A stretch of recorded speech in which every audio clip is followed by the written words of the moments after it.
Requião, nós precisamos de um prefeito agora em Curitiba. Não há uma proposta de administração de Curitiba. Curitiba é uma cidade bem administrada do ponto de vista estético e do centro, mas ela não tem a representação da população. Não tem um prefeito que represente o povo, os seus objetivos, as suas necessidades. Ela não trabalha com solidariedade, ela trabalha com uma empresa comercial. E isso funciona, porque uma boa parte da população hoje é uma população de classe média, média alta, que mora em apartamento e tem boas condições de manutenção. Mas o povo está completamente marginalizado. E é preciso entender que, além da beleza da cidade, a cidade tem educação, tem saúde, tem emprego, tem mobilidade urbana. Mas para eles, para o pessoal que se candidata hoje e a forma que a cidade veio sendo administrada, tudo é um negócio. O transporte coletivo de Curitiba é um horror como negócio extremamente lucrativo para grupos econômicos. Nenhum propõe nada. Um quer o ônibus elétrico. Só não diz quanto vai custar e quem vai poder pagar a tarifa do ônibus elétrico. O outro diz que vai ter tarifa zero. Tarifa zero é mentira, porque a tarifa é paga pela prefeitura. E para pagar a tarifa, a prefeitura vai ter que cobrar de alguém um imposto mais alto. O outro propõe aos domingos vai ter ônibus de graça. Claro, de graça aos domingos, mas o aumento da tarifa de segunda, terça, quarta, quinta, sexta e sábado vai ser maior.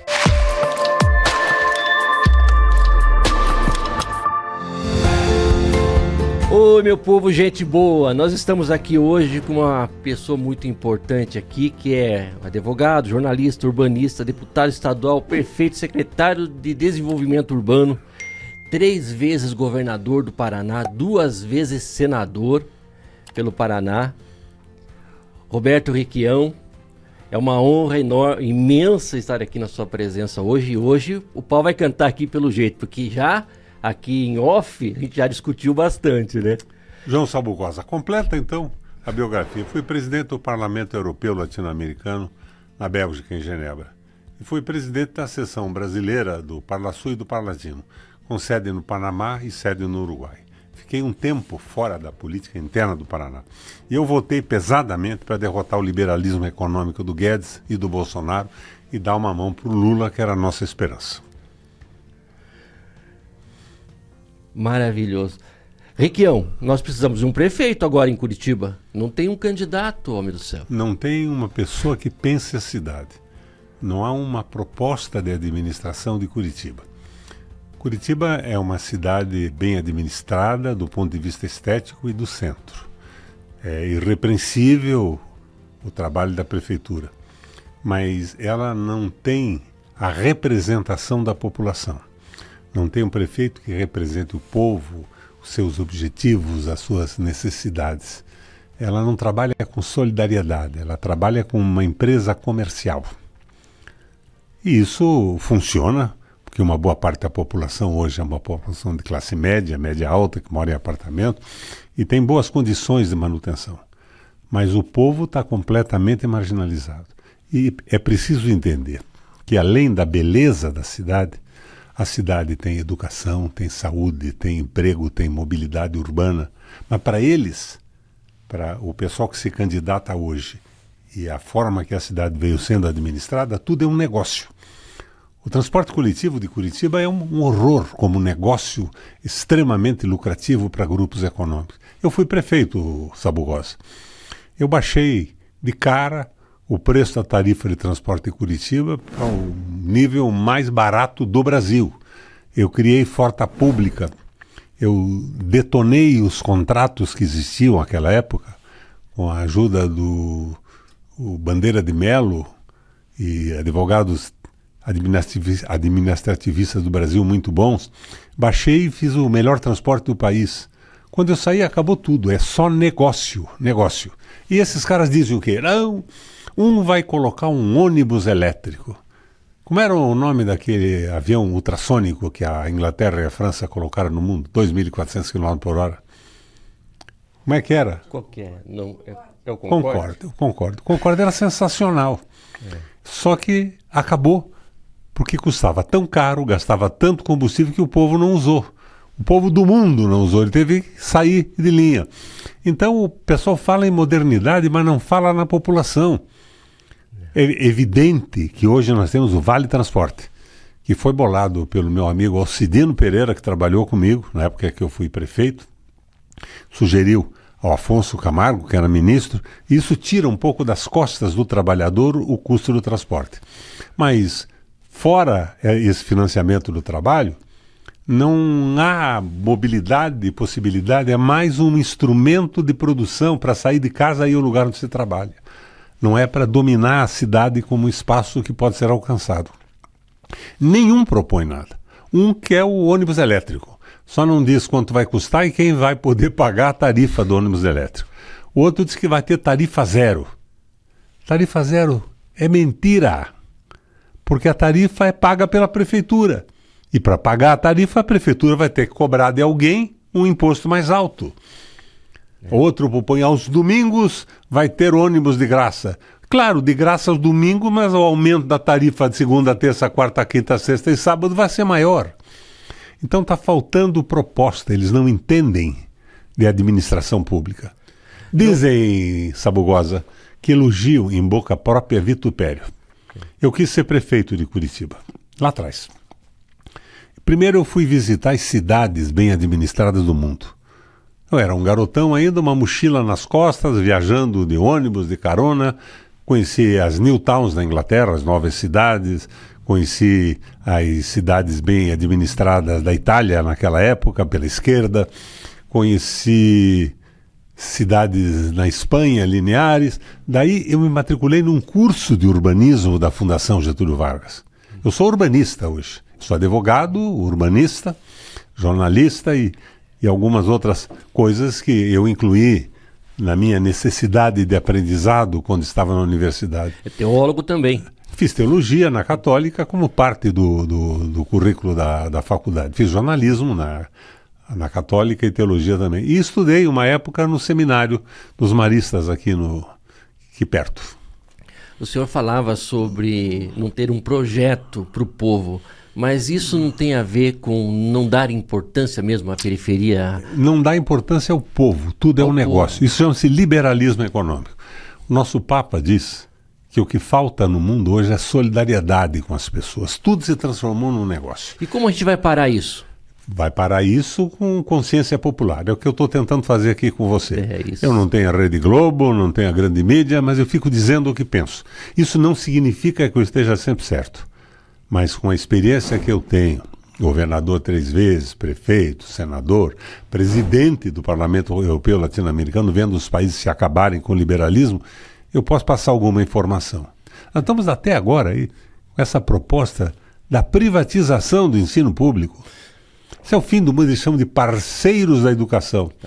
O Estado paga tudo, contrata um intermediário. O que esse intermediário faz?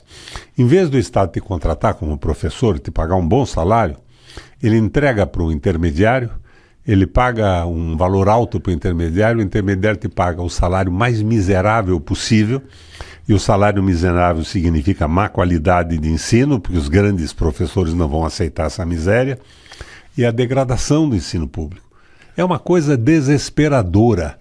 Isso vai para votação na Assembleia, na Comissão de Constituição e Justiça, e só 2 deputados, o Maurício Filho e o presidente do PT, votam contra. 7 dos 9 votaram a favor. Então é desmoralização total da política. O rato manda no Paraná e a Assembleia tem um corpo... Não tem oposição, né? Um corpo... Tem 8 pessoas. Mas isso não significa nada. Falta paixão hoje para os políticos hoje. Falta solidariedade com a população. Porque eu vejo que os políticos não... Tem aquela turminha que virou piada, virou brincadeira, virou uma palhaçada. Principalmente o Congresso Nacional, né? Aquela turminha de extrema-direita que vive em função de lacração internetiana, né? O negócio deles é frase de efeito, tiram do contexto e ficam jogando aquilo. Como conviver com isso? Eles adquirem os partidos. Você veja, eu fui o fundador do PMDB no Paraná.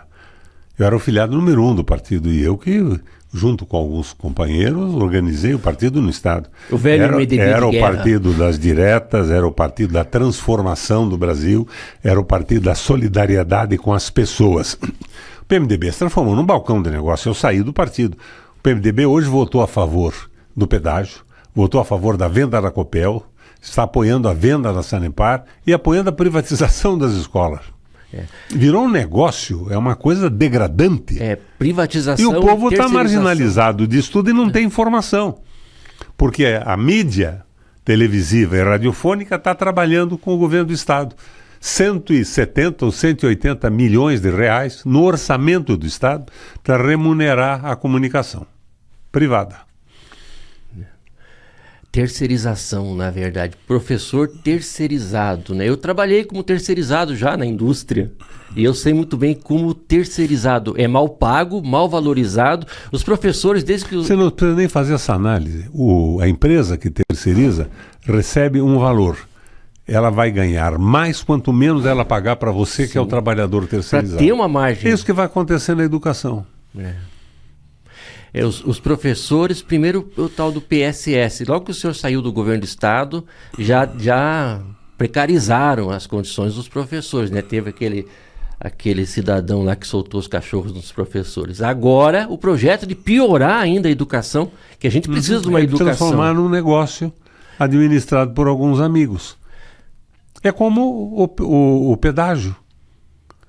Você paga o pedágio para uma empresa e a empresa vai fazer menos obra que puder para ganhar mais.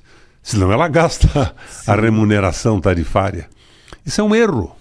Agora, isso tudo deriva do que, Sabugosa? Da tese do Fernando Henrique e do Enzo Faleto lá atrás. A teoria da dependência. Eles dizem o seguinte: o brasileiro não tem inteligência, expertise tecnológica, não tem produtividade. Então nós temos que entregar o Brasil para os outros, para o Brasil conseguir avançar, como se nós fôssemos uma republiqueta de 8ª categoria no mundo. E nós não somos. Eles estão privatizando a Petrobras, mas foi a Petrobras que conseguiu alcançar as águas profundas do pré-sal, com a sua própria tecnologia, um exemplo para o mundo. E a segunda empresa mais lucrativa do planeta Terra, terceirizada, né? Por quê?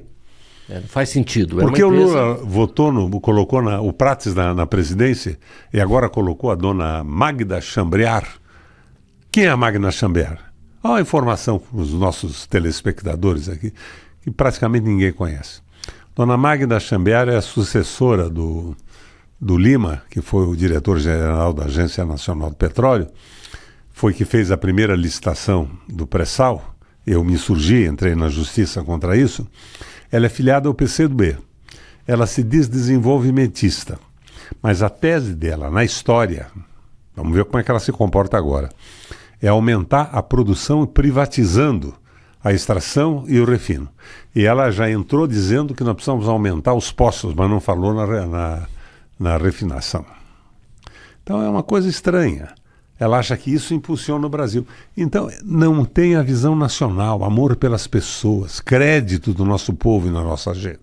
É isso que está faltando. Nós estamos sem projeto de poder, sem projeto para o Brasil. Sem projeto para o povo brasileiro. Para o povo brasileiro. Porque o projeto existe. O que é o Brasil além do povo? Para eles é um grande negócio. Para eles o povo é um mercado a ser explorado como consumidor. Sim. Por pior que seja a vida, e que viabilize lucros incríveis para o mercado, para os grandes empresários internacionais.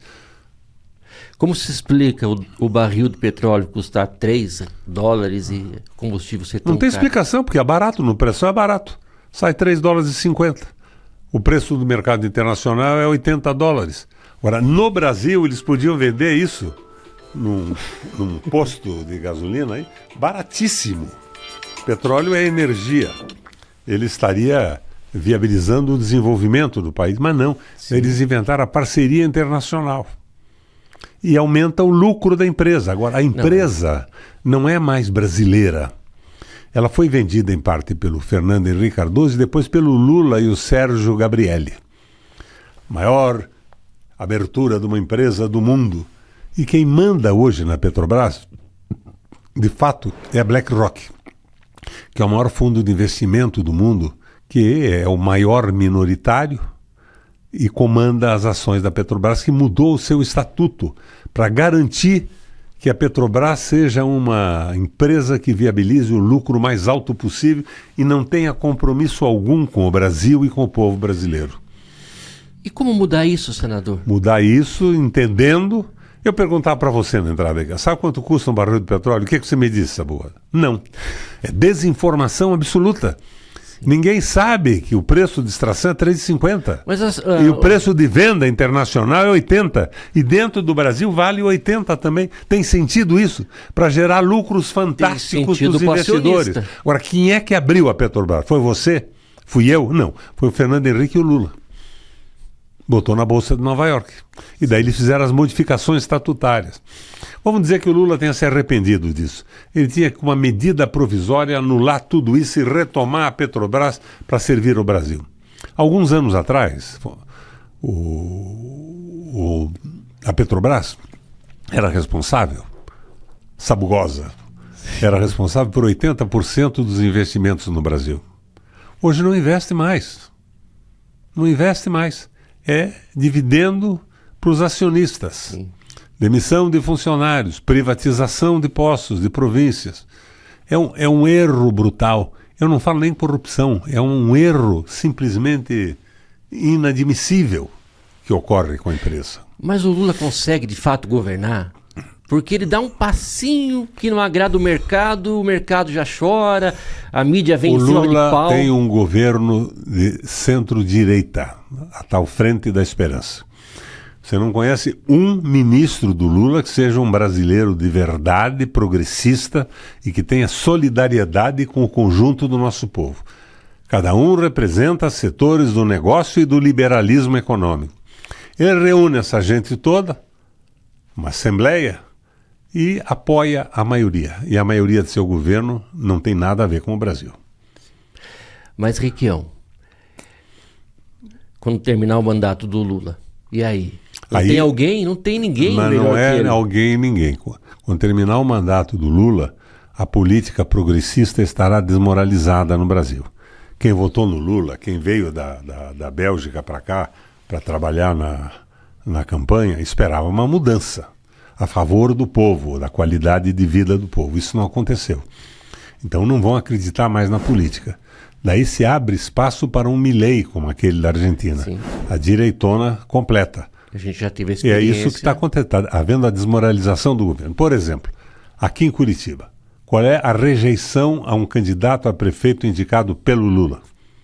61%. É uma brutalidade, rejeição absoluta. Não significa que os 40% apoiem. O apoio vem desse tamanho. O candidato hoje deles, né, para a prefeitura já dá como ganha. Ele já está dando como ganha. Não. É o cara, como é que é candidato da esquerda? Votou o marco contra os indígenas, o marco temporal. Votou o impeachment da Dilma. Foi prefeito por 2 anos, o que ele fez? Você morava em Curitiba? Você tem ideia do que fez esse cara? Nada. Eu não digo que seja um mau sujeito, mas a formação dele não é a formação que represente os interesses de mudança da população da cidade, que precisa de emprego, precisa de saúde, precisa de educação. Saúde ele fez alguma coisa, que ele é médico. Sim. Mas nada mais. É candidato da esquerda. Que esquerda é essa? Não tem ninguém da esquerda para colocar um candidato desse. É uma vergonha total isso. Por quê? Porque a rejeição do PT é 61%. Então eles estão terceirizando a derrota. Sim, mas o candidato do Greca, esse está dando por ganho a eleição. Mas também não vejo assim. Também não é mau sujeito, viu? Eu não falo pessoalmente. Por que ele é candidato? Qual é a posição dele em relação à população, a interação com a população da cidade de Curitiba? Não é nenhuma. Nada. Vai continuar cuidando do centro, arrumando as ruas, bacana. Mas precisa de um prefeito que cuide da cidade inteira. Sim. A visão do Greca é boa para o centro da cidade. Agora ela tem que ser levada à periferia. a qualidade dos bairros centrais tem que ser estendida para o povo que mora na periferia da cidade.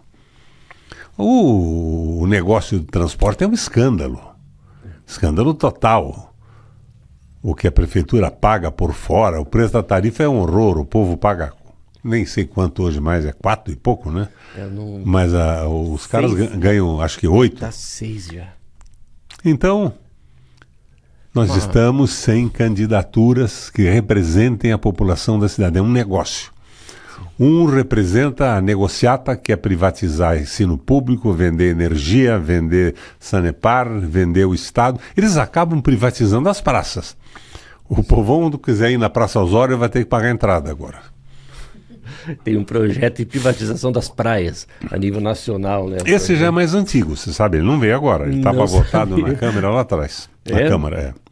Isso é uma estupidez absoluta, mas é a visão liberal. Para que povo se pode fazer um negócio? Um grupo pequeno de pessoas. Isso é uma horrorosidade sabugosa. A população que vota na direita tem que saber o que significa liberalismo econômico. Mas ela vota na direita pela frustração que tem com os que se dizem de esquerda. Quem é que fez o pedágio no Paraná? Foi o Rato. Foi Lula que licitou o pedágio. Quem é que apoiou a venda da Copel? O governo federal, o BNDES, que era o segundo maior acionista. Quem é que está vendendo a Sanepar? PPI, através do BNDES. Então, você veja que o governo tinha um discurso, que é o discurso do Lula, progressista, transformador, mas na prática ele é o Guedes, sem o Bolsonaro. Já viu que o Guedes não protesta contra o governo do Lula? O mercado está contente. Ele apoia, está contente. O mercado está Estão ganhando muito, o povo está se ferrando. Agora, qual é o mal disso tudo? É que o povo não votará mais num governo nem supostamente progressista. Nós vamos para a mão da direita. E o Lula está consolidando o liberalismo econômico. Por que ele não mudou a política da Petrobras? Botou o Prates e agora a Magda. Por quê? Por que ele não mexeu ainda na CLT, que foi anulada pelo Bolsonaro inteira? Então, nós vamos corrigir o direito dos trabalhadores. Já tem quase 2 anos de governo, nada.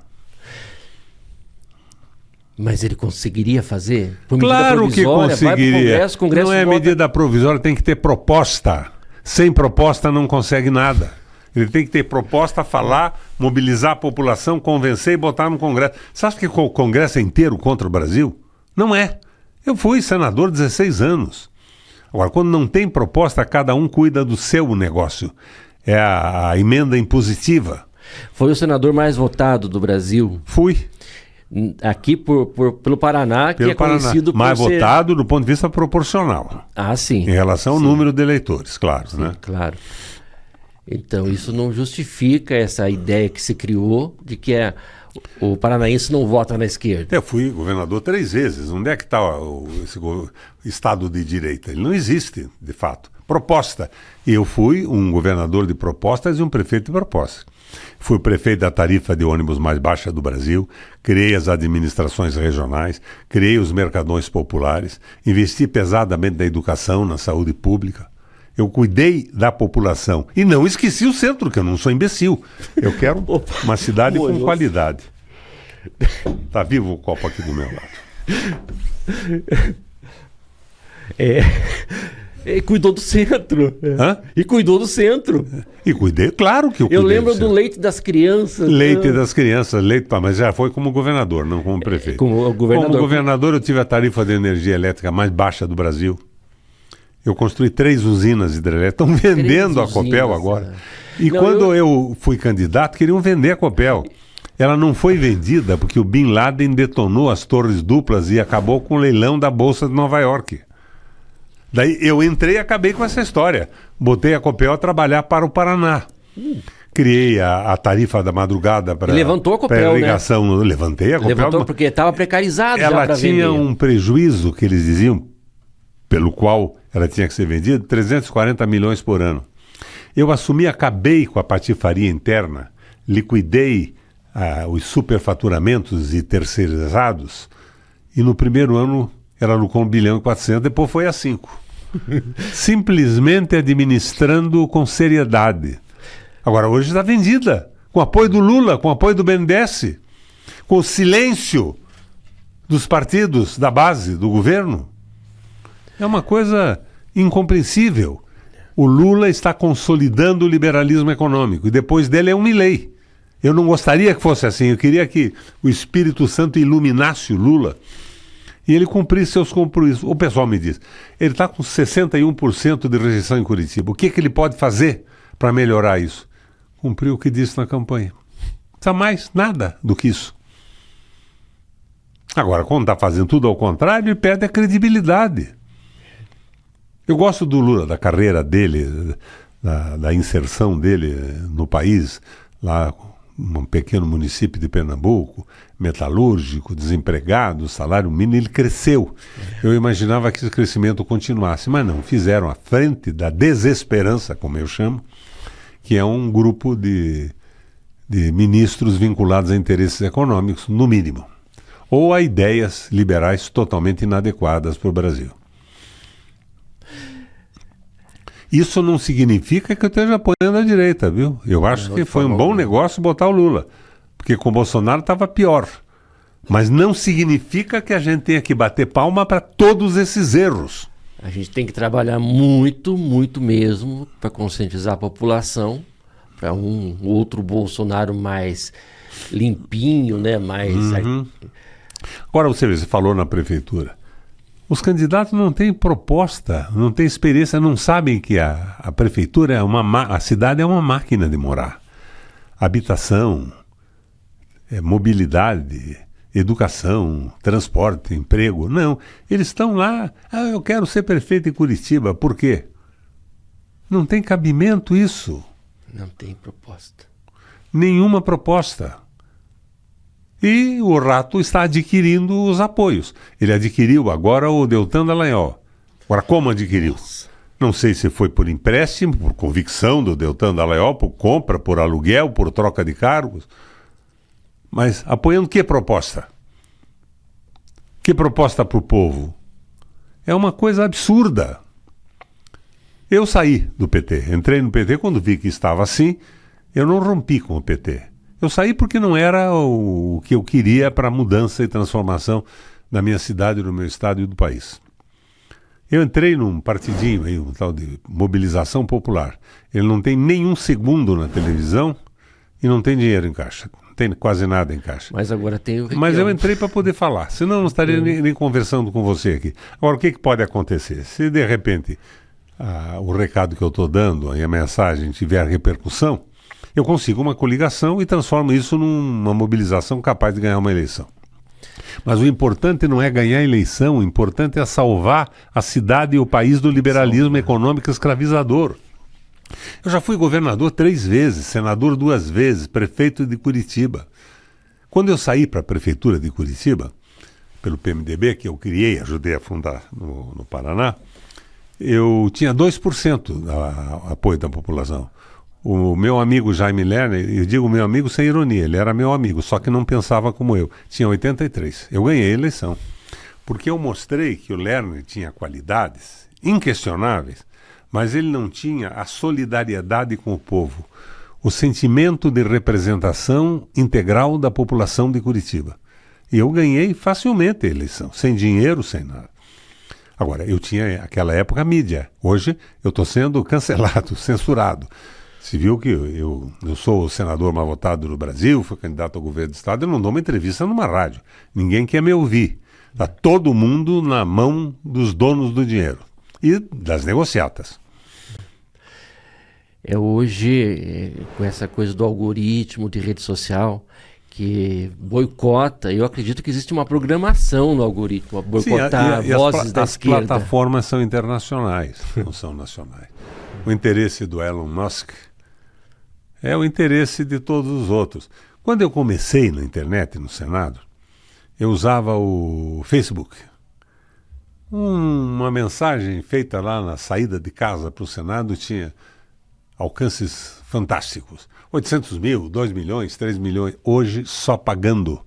Não tem alcance algum. Transformou-se num negócio. E quando você não paga, você está bloqueado. Tem o algoritmo que te impede de falar com as pessoas.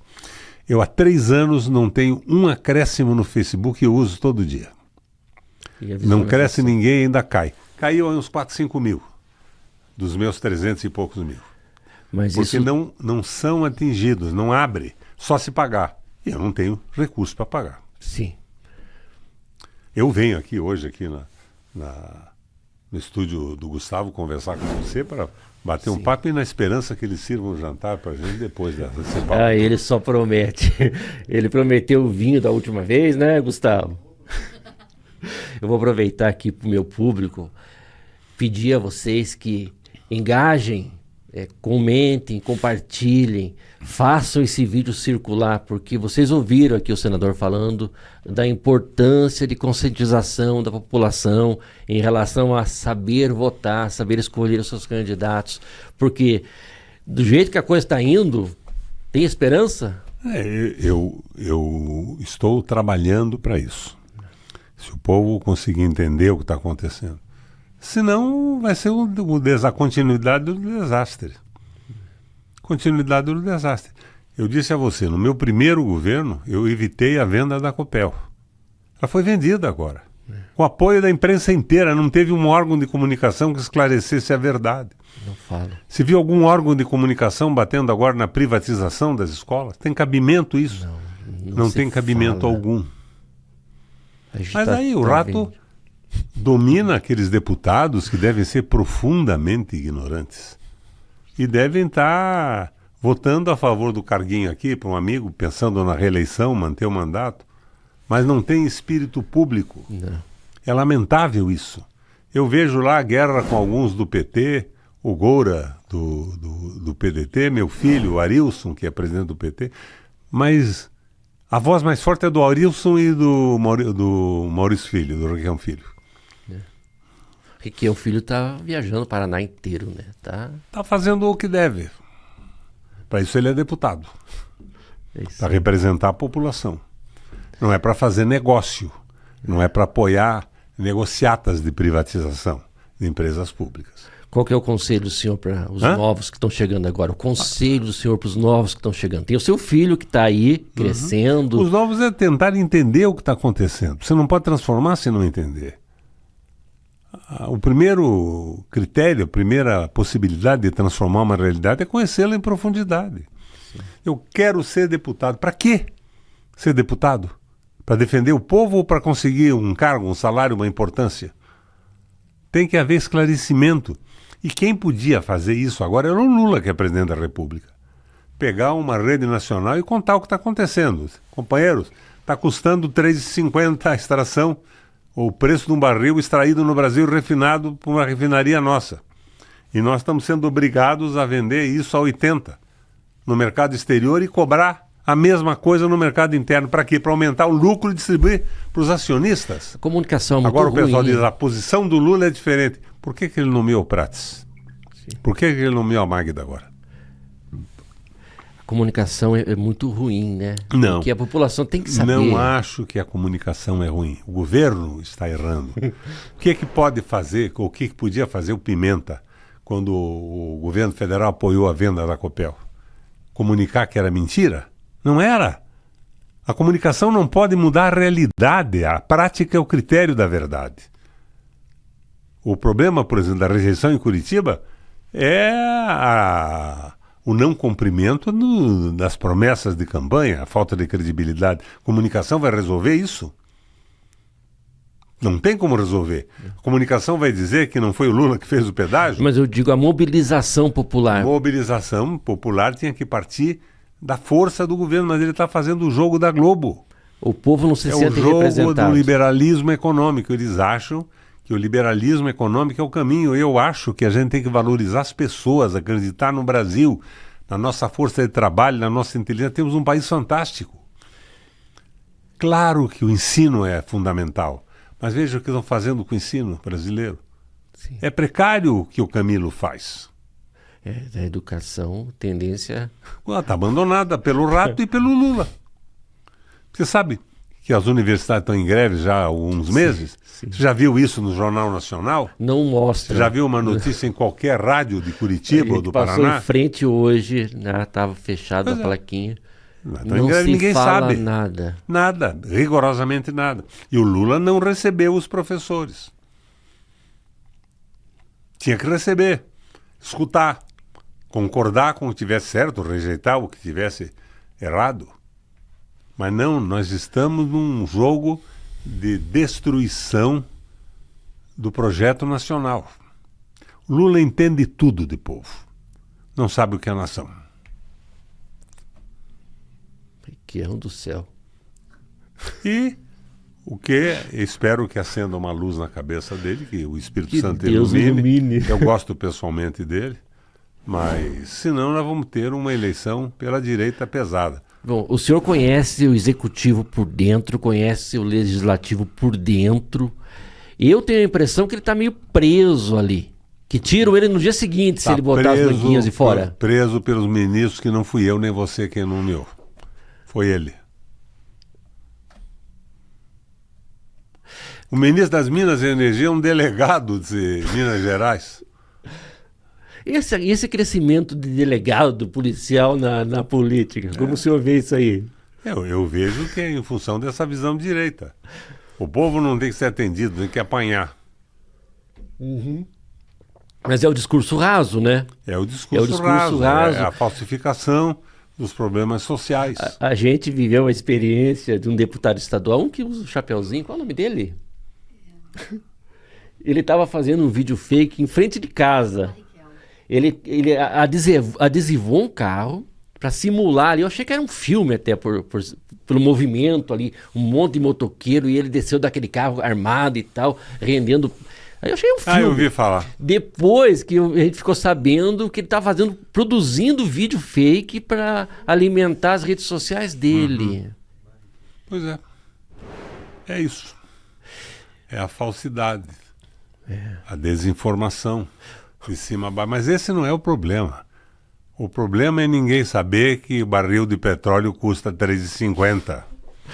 Olha, E está sendo vendido a 80. E o brasileiro é que está pagando para aumentar o lucro da distribuição de lucros. Quando eu fui governador, eu peguei a Copel e apliquei na Copel a lei das sociedades anônimas, que ela impede que um governo tire toda a lucratividade de um acionista de uma empresa mista.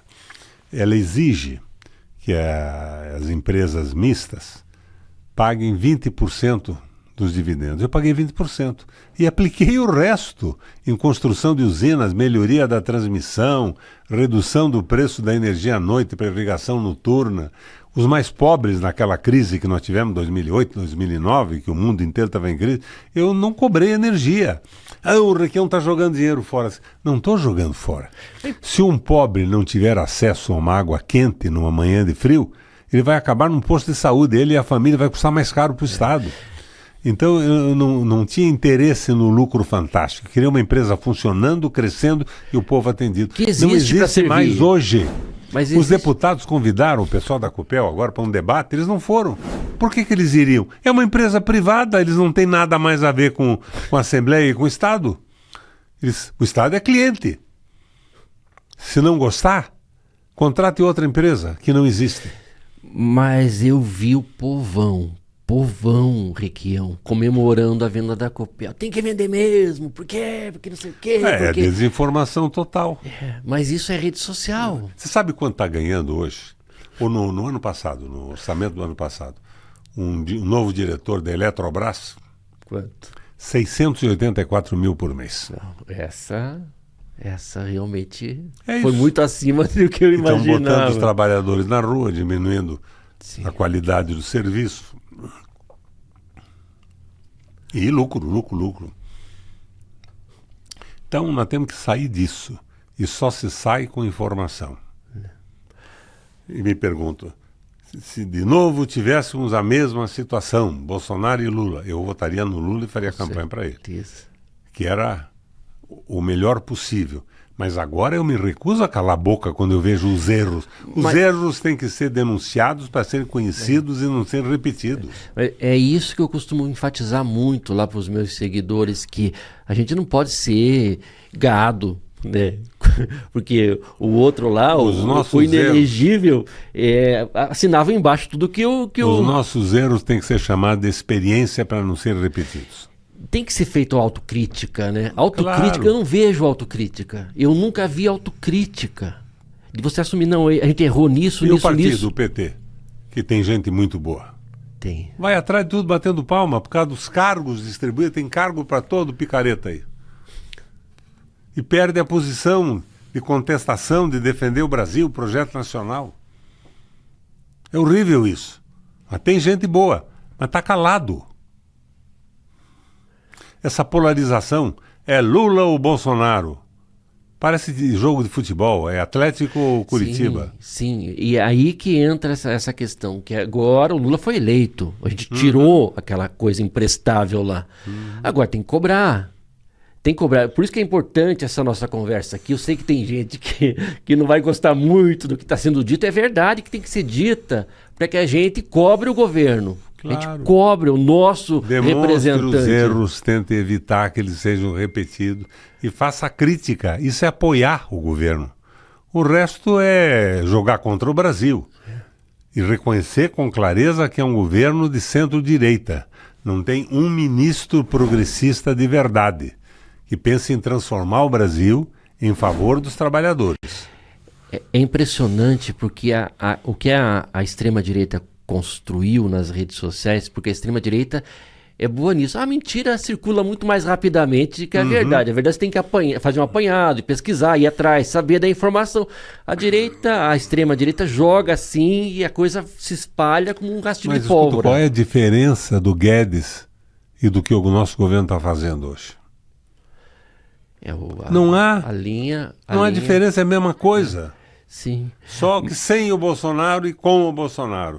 Bolsonaro era a bandeira, como você usa como sua bandeira publicitária, esse chapéu aí. O Bolsonaro era o chapéuzinho do Guedes e do liberalismo econômico. O Guedes tinha carta branca. O Guedes era o dono da economia. O negócio do Bolsonaro era andar de jet ski e ficar falando naquele cercadinho. Fazer aquela presepada. Fazer um showzinho para distrair a população. Menos informado. Que aí distraía ele. Olha, interessante, ele falava uma merda lá, desculpe a expressão, e a esquerda ficava batendo naquela porcaria. Bolsonaro divertia. Do italiano divertere, desviar do que importa.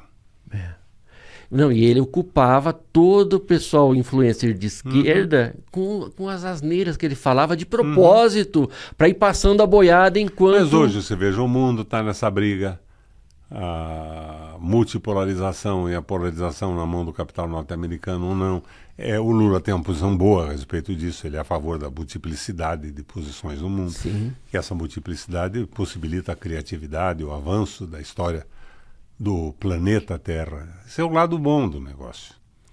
A posição que me horroriza também no mundo hoje é a guerra de Israel e os palestinos. Você veja, eu sou antissemita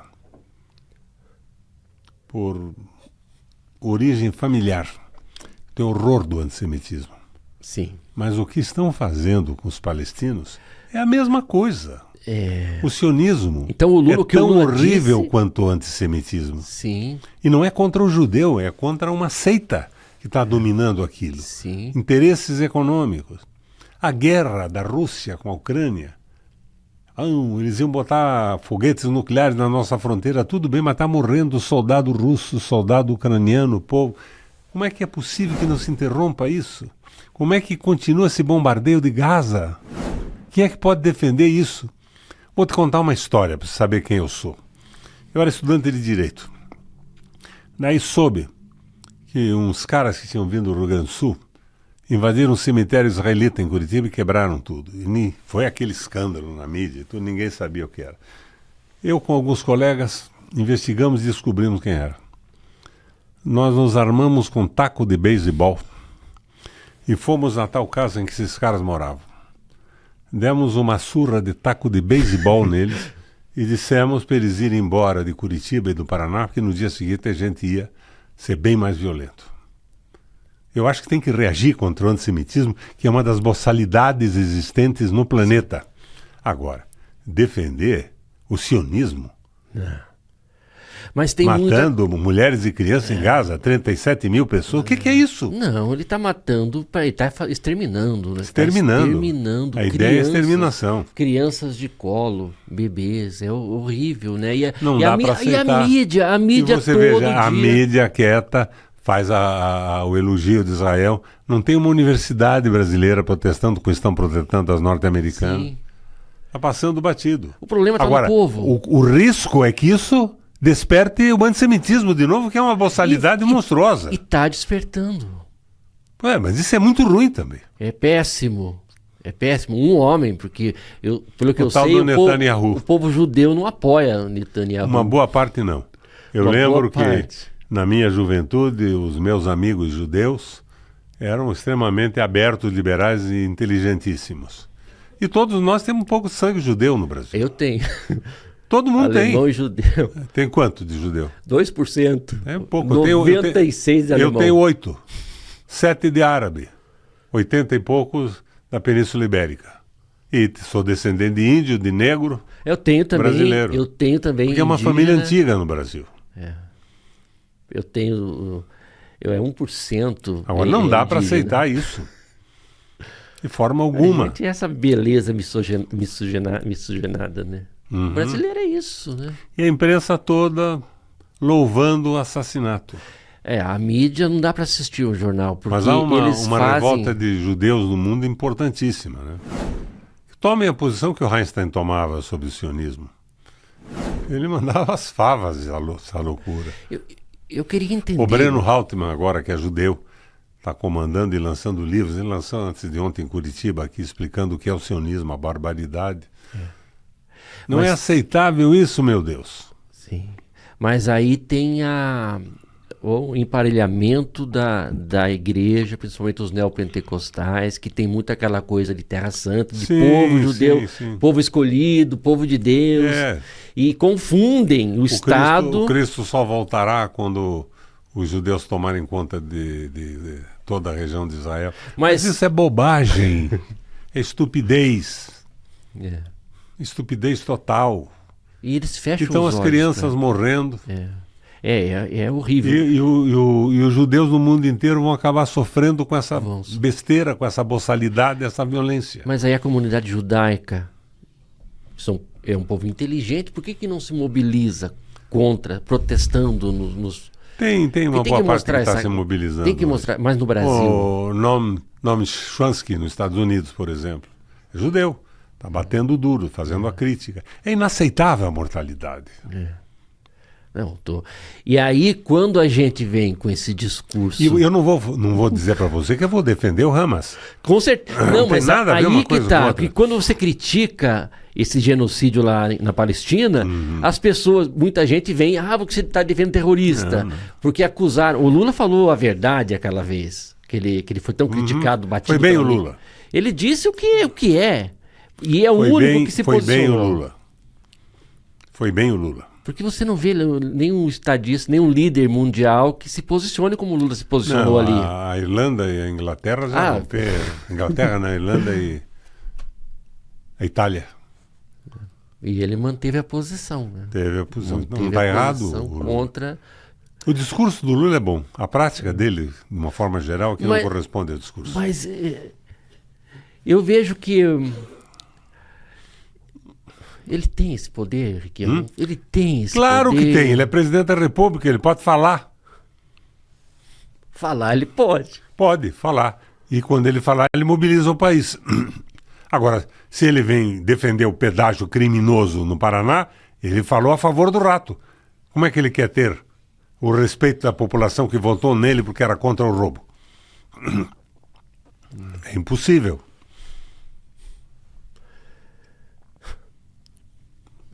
E aí vamos nós assistindo tudo o que acontece e dentro das nossas parcas possibilidades fazendo o que eu estou fazendo com você aqui, dizendo o que eu acredito.